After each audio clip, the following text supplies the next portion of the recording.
always say that if you really want to know yourself, or if you want anybody else to know you in the true essence of who you are, you need to go back to your roots. And I think if I go back on my roots, the only one person that I truly believe that designed and curated my DNA, it was my father. He was my sole inspiration for who I am today. And he has a pretty rags to riches story, coming from a very small village with no transportation, no lights, and walking 16 miles a day to get himself educated, and then becoming India's most celebrated sugar technologist. And because of his success, we were able to leave the village and travel all over India initially, and then subsequently he was also designated to set up sugar industries all over the world, which is Nairobi and East Africa and other places in the world. So I saw his discipline, and he somehow in life, the way he spoke, he was a phenomenal orator. He became my mentor, my guru, my father, and my best friend. He was also my best buddy. And therefore, everything I feel that I have within me comes from him in many ways. But having said that, my own qualification, obviously I was not as educated as him, because I just hated education since childhood. All I wanted to do was to play cricket for my country. And in those days, I mean, cricket was not a profession. Now it is, with IPL and everything. At that time, cricket was a hobby. And so my father used to tell me, hey, you can play, but you got to go to college. And after you're playing, you got to go and get some work experience in the evening. It was like, I didn't know what to do.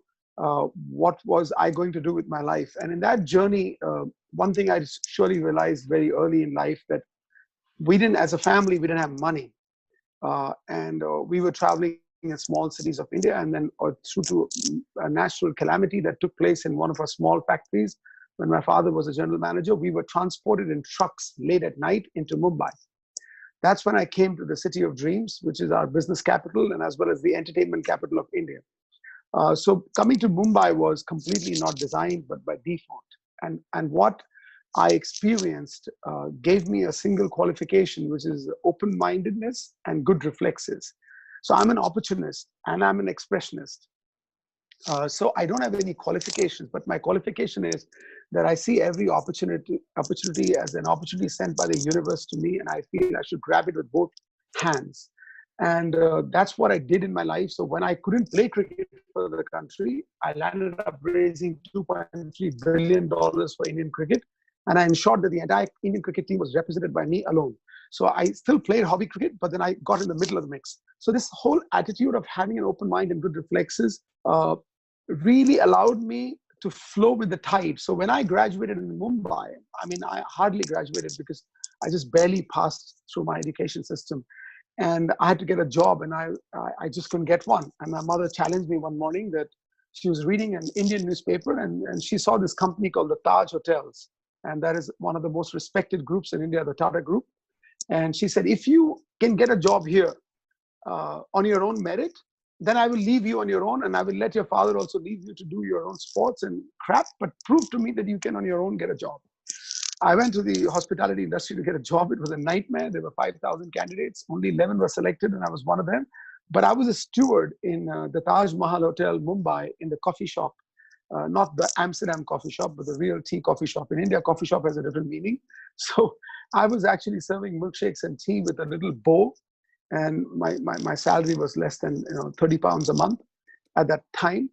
And at that time, I realized the value of money, the value of following your dreams, and the value of having resourceful contacts whereby you can fulfill your dreams. So that's how it actually cruised along. And then I landed up one day getting an idea with my brother, who's also in a hospitality industry at that time, working as a front office manager. He was a science graduate, I was a commerce graduate.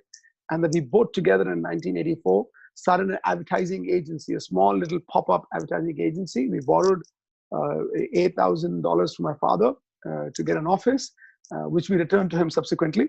And then from the advertising then in my journey, I was just so excited at being alive.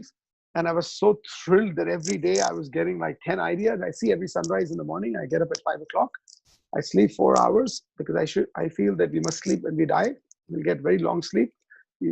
stay awake, and you must cherish this beautiful journey called life. So I went crazy. I did 23 startups in 23 years. So every time I slept in the night and I got a dream, people call it dreams. I just call them opportunities, because I think every dream is real as long as you have self belief and self confidence in the dream. You can make those dreams come true. So every night I would dream and wake up at 5, take a paper and pen, start writing the idea, then go to the office, tell my brother, and he say, "You're an idiot. You make no sense, because why are we doing this? We should do what we know." And I said, "We should do what we know, but we should also do what we don't know, because who knows what's gonna be on the other side." And so those 23 startups, we became a $1 billion+ company. We were the most prestigious 300 top brands in the country. We represented, huge amount of brands and celebrities. And we had 4,000 employees, 46 offices. It just suddenly, it just exploded into the real world. And for me, I sat back at a very early age. I got married at 25, and at 35, I felt I had everything that I really wanted in my life. I was done, actually. I had fulfilled every possible dream. And then one day I didn't feel like going to the office, and something happened. My father told me, very interesting. I used to have early morning tea and walks with him. And he said to me that, that when you don't go to work, you know what happens? I said, nothing. I won't make more money, but I already have enough. So I can see the world. I want to travel. I want to play cricket in Winchester and Oxford. And I want to travel, all of England and Australia and South Africa playing cricket. And I want to have fun. I want to drink some wine and chill. He says, no, you have 4,600 employees. Those are your employees. And they are connected to another 1 million families. So when you don't go to work, you don't provide a livelihood to these people. It is you who is the captain of the ship. So you are fortunate enough to have the power to feed 1 million people. So don't stop doing that, because that is the journey of your life. Your journey was not to make these bucks and go and blow them up.